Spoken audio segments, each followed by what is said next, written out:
আসসালামু আলাইকুম ভিউয়ার্স, আপনারা ভিডিওটি দেখছেন ফাহিম এবং ফেসবুক পেজ এবং ইউটিউব চ্যানেলে। আজকে সিলেট জেলার বেশরত উপজেলার সিঙ্গারকাস বাজারে সকাল আনুমানিক 5 কোটিকার দিকে এনামুল হক ট্রেডার্সে আগুন লেগে যায়। হুট করে আগুনটি খুব বিস্তৃতভাবে ছড়িয়ে পড়ে, যার কারণে স্থানীয়রা অনেক চেষ্টা করার পরও আগুন নেভাতে পারে না। পরবর্তীতে ফায়ার সার্ভিস এসে আগুনটি নিয়ন্ত্রণে আনে।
আপনারা দেখতে পাচ্ছেন ফায়ার সার্ভিস এসে আগুন নিভানোর পর ঘরের অবস্থা, পুরো ঘরে যত মাল ছিল সব জ্বলে পুড়ে একদম ছাই হয়ে গেছে।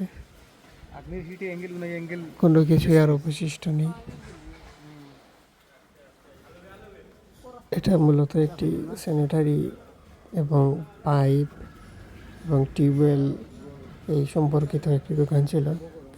অনেকগুলো পাইপ ছিল পিছনে, যেগুলো সবগুলো জ্বলে গেছে, সব মেশিন পুড়ে গেছে। তারপরে দেয়াল, টিন সহ সব কিছু, অর্থাৎ পুরো ঘর সহ পুরো ঘরের যত মাল ছিল সবগুলোই পুরো ছাই হয়ে গেছে।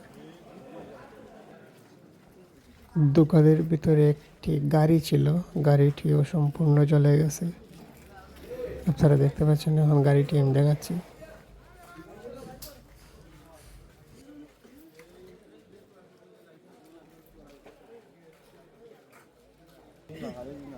ঘরের ভিতরে অন্যান্য যে মালামাল ছিল, মোটর, বিশেষ করে ডিপ টিউবওয়েলের যে মোটরগুলো ছিল প্রত্যেকটি মোটর জ্বলে গেছে।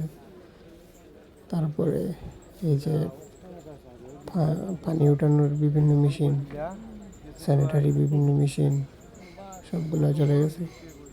তারপর আলহামদুলিল্লাহ যে একটি দোকানের মধ্যে দিয়ে বিপদটি কেটে গেছে। এর পাশেই ছিল গ্যাস সিলিন্ডারের দোকান। যদি ওই দোকানে পৌঁছে যেত তাহলে পুরো এরিয়ায় আগুনটি ছড়িয়ে যেত, পুরো সিঙ্গারকাস বাজার বিপদের সম্মুখীন হতো।